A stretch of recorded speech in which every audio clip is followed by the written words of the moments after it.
बिस्मिल्लाहिर्रहमानिर्रहीम अस्सलामु अलैकुम वरहमतुल्लाहि वबरकातुहू। उम्मीद है दोस्तों आप सब खैर व आफ़ियत से होंगे। आज के अपने C++ प्रोजेक्ट के अंदर दोस्तों मैं आपको परसेंटेज फाइंड करना सिखाऊंगा। किसी यूनिवर्सिटी के अंदर GPA कैसे फाइंड करते हैं, CGPA कैसे फाइंड करते हैं। ठीक है, तो ये सारी चीज़ें तीनों चीज़ें अच्छे से कैसे हम फाइंड करने के लिए एक प्रोजेक्ट बना सकते हैं C++ के अंदर, तो वो आज के अपनी इस वीडियो के अंदर हम देखेंगे। तो चलिए आज के प्रोजेक्ट को स्टार्ट करते हैं। तो सबसे पहले मैं यहाँ पे टूल्स ऑप्शन में जाता हूँ, एडिटर ऑप्शंस के अंदर जाता हूँ और यहाँ पे फ़ॉन्ट साइज थोड़ा इंक्रीज़ कर देता हूँ ताकि आपको अच्छे से नज़र आ सके। ओके कर दिया, ठीक हो गया। तो सबसे पहले हैश इंक्लूड IO स्ट्रीम, ठीक है, IO स्ट्रीम ये हेडर फाइल होगी। देन उसके बाद हैश इंक्लूड conio.h, देन उसके बाद using name SPAC space STD standard, ये हमारी लाइब्रेरी। देन मेन फंक्शन, और यहाँ पे हम OOP को इस्तेमाल करेंगे, ऑब्जेक्ट ओरिएंटेड प्रोग्रामिंग को। ठीक है, ये मेन फंक्शन हो गया। और यहाँ पे फंक्शंस डिफाइन करने के लिए हम यहाँ पे एक क्लास बना लेते हैं रिज़ल्ट नाम से। ये क्लास की बॉडी, लास्ट पे सेमीकोलन। इस क्लास को कॉल करने के लिए हम इसका ऑब्जेक्ट क्रिएट करेंगे मेन की बॉडी के अंदर रिज़ल्ट R नाम से।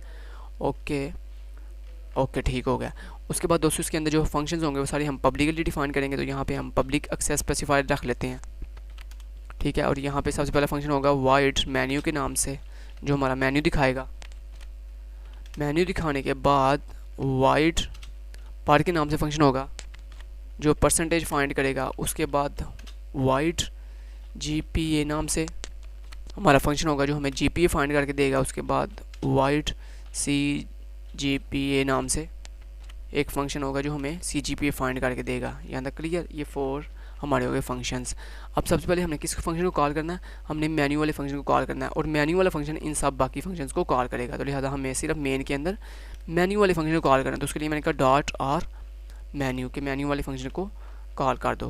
मेन फंक्शन मेन्यू वाले फंक्शन को कॉल करेगा और मेन्यू वाला फंक्शन बाकी तमाम फंक्शंस को कॉल करेगा। अब मैं क्लास से बाहर आता हूँ और आगे क्लास से बाहर आके फंक्शन डिफाइन करूँगा। जब क्लास से बाहर आके फंक्शन डिफाइन करने हो तो पहले रिटर्न डाटा है, देन क्लास का नाम, देन रेजोल्यूशन ऑपरेटर, और देन अपने फंक्शन का नाम। तो मेरे फंक्शन का नाम क्या है? मेन्यू। तो यहाँ पे सबसे पहले मेन्यू बनाने के लिए सिंपल मैं यहाँ से ही कोड उठा लेता हूँ। ये ऑलरेडी मैंने कोड लिखा हुआ है, तो यहाँ से जनाब मैं लिख लेता हूँ कोड उठा लिया, सॉरी। ओके, यहाँ से उठाते हैं इतना सा कोड, सिर्फ Ctrl+C, ताकि आपको मैं एक एक चीज़ डिफाइन कर सकूँ। ओके, तो ये देखें, सबसे पहले मैं सिंपल एक Ctrl+C के साथ एक मेन्यू बना लिया जिसमें क्या है जी, कंट्रोल पैनल 1 के साथ %, 2 के साथ GPA, 3 के साथ CGPA और 4 के साथ एग्जिट करेगा। एक्स के अंदर हम चॉइस ले लेंगे उसने क्या करना है, तो उसके लिए हम इंट एक्स के नाम से एक वेरिएबल बना लेते हैं। अब देखें एक्स में जो भी आएगा उसको हम चेक करेंगे कि उसने क्या रखा है, चॉइस की है। तो उसके लिए हम यहाँ पे SWITC स्विच स्टेटमेंट लगा लेते हैं और स्विच के अंदर एक्स पास कर देते हैं। ओके, तो मेरे ख्याल से ये ज़्यादा ही थोड़ा जूम हो गया, मैं थोड़ा इसे कम जूम करता हूँ ताकि आपको बाकी जो चीज़ें हैं वो भी सही नज़र आ सकें। ओके, 23 पे। ओके, अब ये बिल्कुल ठीक है। ओके, तो स्विच के अंदर सबसे पहला केस क्या है जी? केस 1। अब केस 1 के चलने से क्या होगा? परसेंटेज वाला फंक्शन कॉल होगा, तो उसका नाम मैंने रखा हुआ है पर। उसके बाद हम अपने स्विच को ब्रेक कर देंगे। देन केस नंबर 2, केस 2 के अंदर हमने किसको कॉल करनी है? GPA वाले फंक्शन को, ठीक है। उसके बाद हम अपने स्विच को ब्रेक कर देंगे। उसके बाद हमने किसको कॉल करनी है? केस 3 को।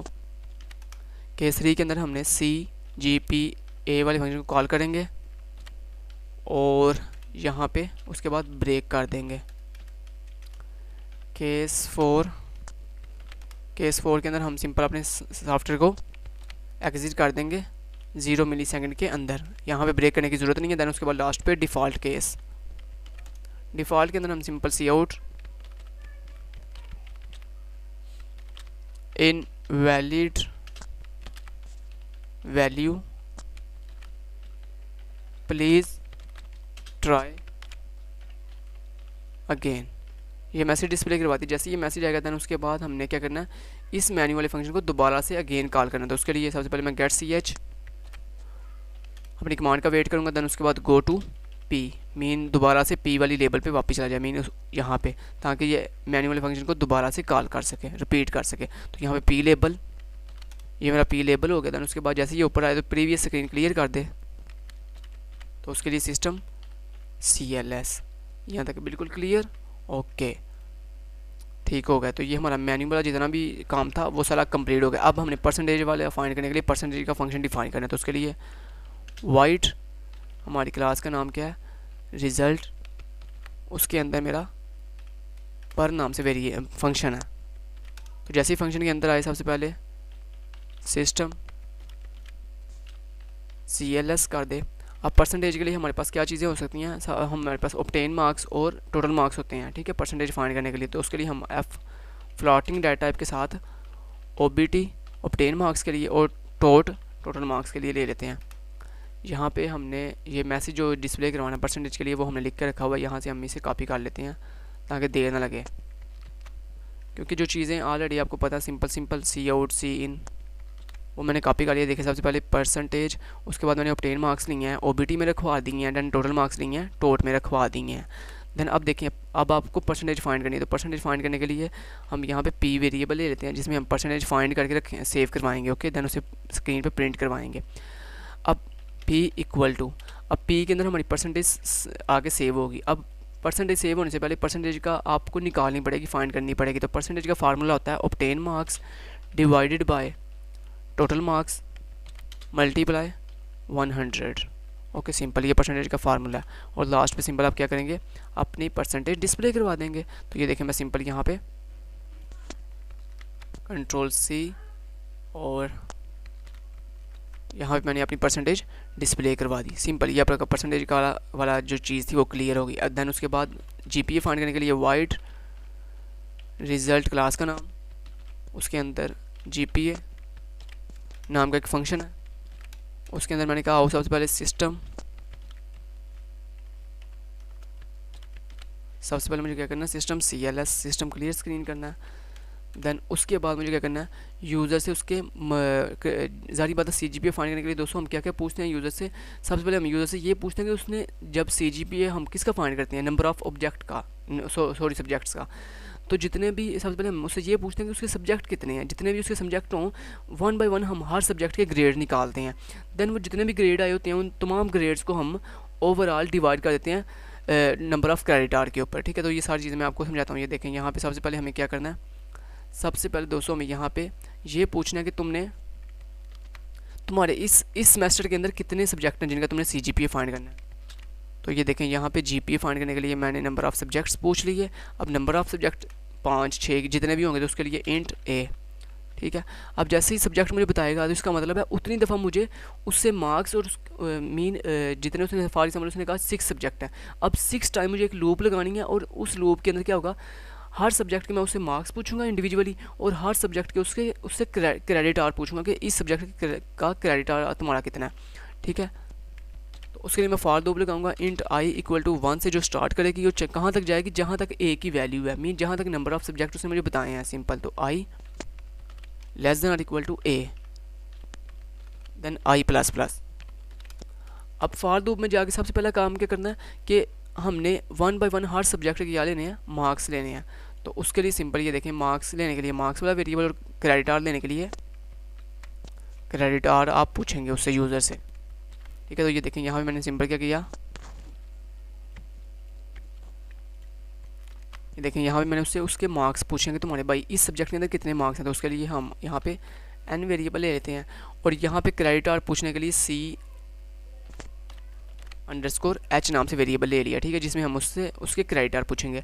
अब दोस्तों जैसे हम ये दो चीज़ें पूछते हैं, इनको पूछने के बाद सबसे पहले हमने जो भी यूज़र से नंबर दिए होते हैं उन नंबर का हम ग्रेड निकालते हैं कि इस नंबर के कितने ग्रेड है, ठीक है। तो ओवरऑल 100 मार्क्स हर सब्जेक्ट के यूनिवर्सिटी के अंदर 100 मार्क्स होते हैं। उस 100 में से हमने ना ग्रेड मेंशन किए होते हैं कि अगर इतने मार्क्स हों तो इतना ग्रेड होगा, अगर इतने मार्क्स हों तो इतना ग्रेड होगा, ठीक है। तो उसके लिए हर यूनिवर्सिटी का अपना रूल होता है। तो मैंने यहाँ पे एक अपनी तरफ से कोई भी एक रूल बनाया हुआ है जिसमें हम इफ़ के साथ मैं चेक करूँगा कि इसके कितने मार्क्स हैं और कितना ग्रेड रखूँगा मैं इसका, ठीक है।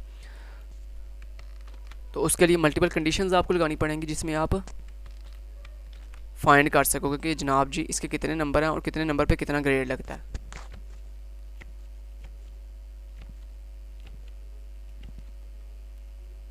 अब ये देखें सबसे पहले अगर उसके जो नंबर हैं वो 85 के इक्वल या उससे ज़्यादा होंगे तो उसका ग्रेड जो है वो 4.00 होगा। ठीक है, मैक्सिमम ग्रेड आपको पता है 4 होता है किसी भी सब्जेक्ट का।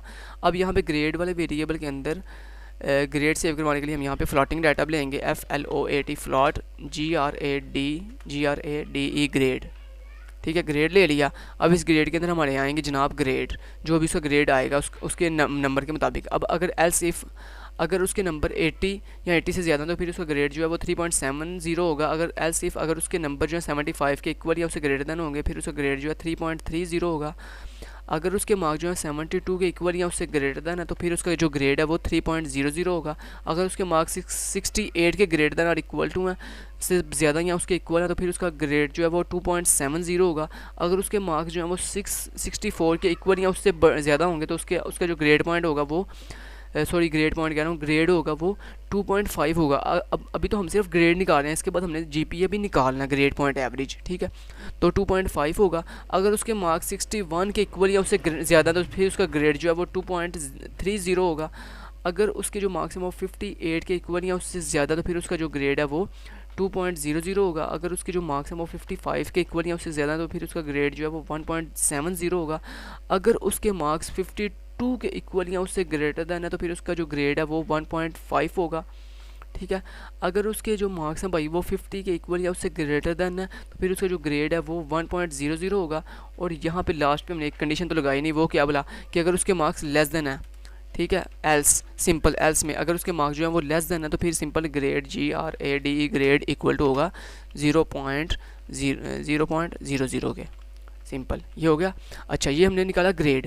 अब दोस्तों जो भी हमारे सब्जेक्ट का आता है ग्रेड, नंबर को सामने रखते हुए जो भी हमने नंबर्स के बिहेव पर जो ग्रेड फाइंड किया होता है उस ग्रेड को दोस्तों हम जो है नंबर ऑफ़ क्रेडिट आवर्स, जो भी उस सब्जेक्ट के क्रेडिट आवर होते हैं उनके साथ मल्टीप्लाई करते हैं।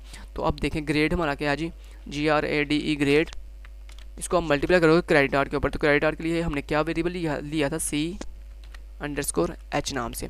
अच्छा, इसको 200 ग्रेड को हम क्रेडिट आवर के साथ मल्टीप्लाई करने के बाद किसी वेरिएबल में सेव करवा लेते हैं। तो यहाँ पे फॉर एग्जाम्पल मैं T_G के नाम से एक वेरिएबल बना लेता हूँ, मीन टोटल ग्रेड। ठीक है, देन दोस्तों जो भी हमारे पास टोटल ग्रेड आए होते हैं, इसके अंदर आपने प्लस प्लस करते जाना है। ठीक है, जब भी आपका ग्रेड को आप मल्टीप्लाई करें क्रेडिट आवर के साथ उसको आप 1 बाय 1 प्लस करते जाएं। हर सब्जेक्ट के ग्रेड को क्रेडिट आवर के साथ मल्टीप्लाई करने के बाद टोटल ग्रेड के अंदर प्लस करते जाएं। दैन उसके बाद आपने नेक्स्ट ये करना होता है लास्ट पे कि जो भी आपके टोटल ग्रेड आए होते हैं ना उन टोटल ग्रेड को आपने डिवाइड करना होता है total number of credit hour के ऊपर। तो total number of credit hour किस में है तो वो तो हमने अभी फाइंड नहीं की है। तो total underscore C mean total underscore credit hour plus equal to C_H mean जो भी आपके पास सब्जेक्ट के क्रेडिट आवर होते हैं उनको आप एक वेरिएबल में प्लस ऐड अप करते जाते हैं। ठीक है, जैसा कि यहाँ पे आपको सामने किया हुआ है, ये देखें, अगर मैं आपको दिखाऊं तो ये देखें, ये मैंने क्या किया, टोटल ग्रेड के अंदर इसको ऐड अप करता गया और 1 बाय 1 टोटल क्रेडिट आवर के अंदर मैं जो भी क्रेडिट आवर होंगे उनको ऐड अप करता जाऊँगा। लास्ट में जाके आपने ये फिर करना होता है जो भी आपके पास टोटल ग्रेड आए होते हैं उनको और जो भी आपके पास टोटल क्रेडिट आवर आए होते हैं उनको टोटल ग्रेड को डिवाइड करना होता है टोटल क्रेडिट आवर के ऊपर। तो ऑटोमेटिक आपके पास GPA फाइंड होके आ जाता है। तो ये देखें, ये GPA फाइंड होके आ गया। मैं यहाँ पे इसके कॉपी कर लेता हूँ। तो आई होपफुली आपको समझ आई होगी कि लास्ट पे जाके हम क्या करते हैं, जो भी हमारे पास टोटल ग्रेड आए होते हैं उनको हम डिवाइड कर देते हैं टोटल क्रेडिट आवर के ऊपर। ठीक है, अब यहाँ पे कौन कौन से वेरिएबल हैं जो हमने डिफाइन ऊपर नहीं किए तो वो हम यहाँ पे डिफाइन कर लेते हैं। तो यहाँ पे देखें जनाब, सबसे पहले आपने यहाँ से देख लेते हैं जल्दी ताकि हमें जल्दी पता चल सके। अच्छा, सबसे पहले N वेरिएबल हमने डिफाइन किया हुआ है, A भी किया हुआ है, C_H भी किया हुआ है फ्लॉट के अंदर। उसके बाद T_H ये भी आपने करना है, ओके, फ्लॉट के अंदर T grade T_C mean total credit hour, ये भी हो गया सारा कुछ। ओके, तो ये 3 ही थे सिर्फ वेरिएबल, यस 3 ही वेरिएबल थे, बाकी हमारा सारा काम कंप्लीट हो चुका है।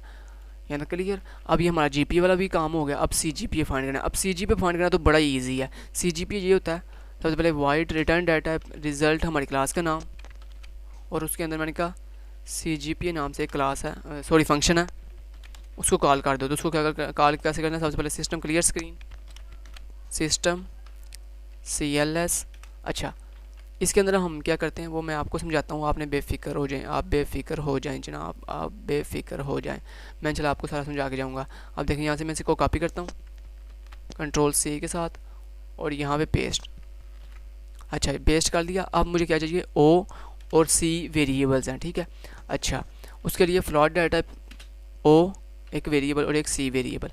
अच्छा दोस्तों इसमें बेसिकली हम ये करते हैं, यहाँ CGPA निकालने के लिए आपके पास आपसे पूछा जाता है कि आपका प्रीवियस GPA कितना है, मीन प्रीवियस जितने भी सेमेस्टर्स हैं उनका, यहाँ प्रीवियस एक सेमेस्टर अगर आपने पढ़ा है उसका ओल्ड GPA जो आपका होता है प्रीवियस सेमेस्टर का, वो हम पूछते हैं। तो वो पूछने के बाद हम उसे सेव कर लेते हैं अपने पास। देन हम पूछते हैं कि करंट सेमेस्टर का तुम्हारा GPA क्या है, तो वो करंट सेमेस्टर का GPA लेके हम अपने पास सेव कर लेते हैं। देन उसके बाद दोस्तों हम ये करते हैं, CGPA फाइंड करने के लिए हम फिर जो हमने ओल्ड GPA लिया होता है उसको डिवाइड कर देते हैं करंट GPA के, सॉरी ओल्ड GPA को करंट GPA के अंदर ऐड अप कर देते हैं, प्लस कर देते हैं। दोनों को प्लस करने के बाद हम डिवाइड कर देते हैं 2 के ऊपर, तो ऑटोमेटिक आपके पास CGPA फाइंड होके आ जाता है। तो यहाँ पे देखिए मैं आपको करके दिखाता हूँ। यहाँ पे सिंपल मैं डायरेक्ट ही करूँगा, यहाँ पे सॉरी यहाँ पे देखें मैं इसको डायरेक्ट ही कॉपी कर लेता हूँ, कॉपी करता हूँ और यहाँ पे जाके पेस्ट। अच्छा अब मैंने क्या किया आपको, जैसे कि मैंने अभी आपको बताया कि कैसे CGPA फाइंड करते हैं। ओल्ड GPA आपका किसके पास सेव है, O के पास, तो मैंने कहा ओल्ड GPA को ऐड अप करते हैं किसके अंदर, करंट GPA के अंदर, सिंपल। तो इसके ऊपर आपने इसको ब्रैकेट्स के अंदर लिखना है। ब्रैकेट्स के अंदर इसलिए क्योंकि अगर आप ब्रैकेट नहीं लगाएंगे तो क्या होगा, आपको पता है सबसे पहले डिवाइड का साइन, अगर एक चीज़ के अंदर, एक अरिथमेटिक ऑपरेशन के अंदर अगर मल्टीपल ऑपरेटर लगे हों तो पहले डिवाइड का ऑपरेटर सॉल्व होता है, देन मल्टीप्लाई का, देन प्लस का। तो यहाँ पे आपकी फिर गड़बड़ हो जाती है। तो जिसको आपने सबसे पहले सॉल्व करवाना हो तो उसको हम जो है ना उसकी प्रायोरिटी बढ़ाने के लिए हम उसको ब्रैकेट्स के अंदर लिख देते हैं। तो मैंने कहा जो भी मेरा ओल्ड GPA है उसको करंट GPA के साथ प्लस कर दो, प्लस करने के बाद इनको डिवाइड कर दो 2 के ऊपर। तो 2 पे डिवाइड करने के बाद जो भी आंसर आएगा वो आपका करंट CGPA होगा, ठीक है। ओके तो ये आपका काम कंप्लीट। तो ये आई होपफुली आपको समझ आई होगी दोस्तों। ये हमारा सारा प्रोजेक्ट कंप्लीट हो चुका है। अब हम देख लेते हैं, हमने मैन्युअल फंक्शन को कॉल किया यहाँ पे, यस कर दिया। अब यहाँ पे हम कंपाइल एंड रन करते हैं और हमारा काम बिल्कुल रेडी है। तो दोस्तों आई होपफुली आपको वीडियो अच्छी लगी होगी। अगर वीडियो अच्छी लगी है तो प्लीज़ हमारी वीडियो को लाइक कीजिए, शेयर कीजिए दोस्तों तक ज़्यादा से ज़्यादा इसे, ताकि हर इंसान का फ़ायदा हो सके। और अभी तक अगर आपने हमारे चैनल को सब्सक्राइब नहीं किया तो जल्दी से इसे सब्सक्राइब कर लीजिए।